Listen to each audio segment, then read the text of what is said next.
Well, in 2012, I did the whole program. I did phase 1, phase 2, and I think I only missed one class.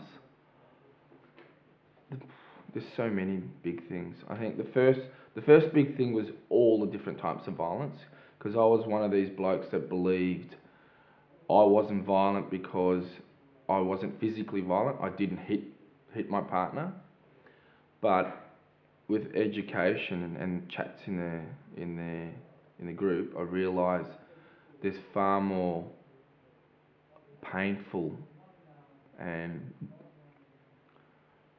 ways of hurting people, you know, the emotional one being a really huge one. And so that resonated with me because I grew up in a family like that. So that was the first thing. And so aside from knowledge, I guess the other thing that really hit me is that it is possible. It is possible to have a different relationship. It is possible to communicate and feel heard and understood. It is possible to create the relationship that I was ultimately after. I was aware that I didn't have the skills. So learning knowledge and skills, I think. With my children, I've got 2 children. I've got a girl who's 4 and my son who's 7 now. And the biggest changes I've noticed in them is that they're not frightened. They're not, a terminology we use in heavy metal is walking on eggshells. And that's when, you know, you're constantly fearful of what might take place, which is exactly what I experienced as a child too. You know, my father would come home and the sound of the door slamming in the car, you'd know he's angry, or the speed at which he, you know, entered the driveway, or, you know, all those things just put me on what we call eggshells, frightened. So the biggest thing I've noticed is my children are not frightened anymore. And a gorgeous thing I want to share is my son, as I was going through the transition, would notice just my breathing, and he would say, "Daddy, are you angry?" And I'd say, "Why are you asking?" And he would say, "You're breathing like, you know, like you're angry." And so since then, I've been, you know, sharing with him that, you know, I breathe funny when I'm thinking. I've got a funny face when I'm, you know, thinking.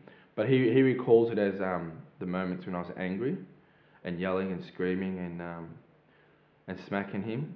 And so all of that's gone. And since adopting a lot of the skills that I've been taught in heavy metal, I've noticed my children are a lot more free to be themselves, free to have fun, free to ask questions. So that's been a big one, definitely. In terms of the stigma, I really, you know, to be quite frank, didn't give a rat's ass what I've heard before. Because over the last 10 years, I've been to therapists of various types. Some of them I connected to, some of them I didn't.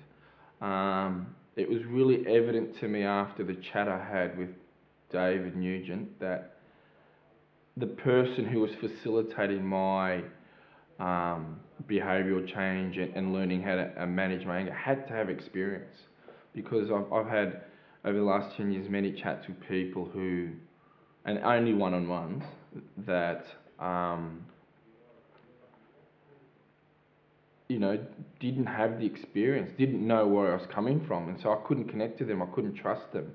When I talk about trusting the facilitators, is knowing that they've actually experienced anger management personally, they've gone through it themselves. A bit different to someone who's educated in it for me, because there's a different sense of empathy, I think, and a different feeling of trust. And so that's what I gained when I first spoke to David. And as for myths, I mean, the only myth that I really was a little bit weary of is, am I going into a group of people that are physically violent? So I was kind of fearful for myself, you know.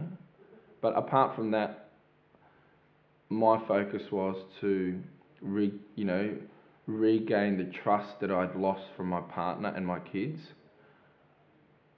because of the initial chat I had with David, he explained to me in simple terms with diagrams what it's all about. So my trust in heavy metal was consummated straight away. It wasn't, I didn't have to work it out.